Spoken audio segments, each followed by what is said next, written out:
Polda Sumatera Selatan sudah menurunkan tim Disaster Victim Investigation atau DVI pada keluarga penumpang jatuhnya pesawat Sriwijaya Air SJ182.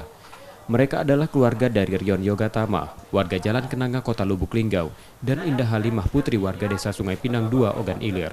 Tim DVI memberikan pendampingan konseling psikologi pada keluarga korban.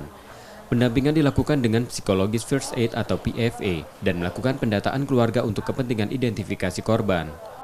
Pendampingan dilakukan oleh Biro Psikologi yang ada di Polda. Jadi kami setelah melakukan tes DNA dan pengambilan antemortem, kita melakukan konseling namanya, memberikan gambaran kepada orang tuanya supaya yang bersangkutan merasa tenang dan nyaman.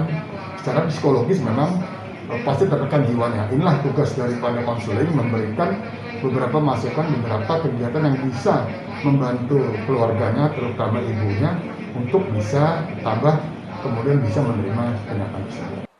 Polda Sumsel juga memfasilitasi pengambilan sampel DNA di Rumah Sakit Bayangkara Palembang, yang kemudian dikirim ke Rumah Sakit Polri Kramat Jati, Jakarta.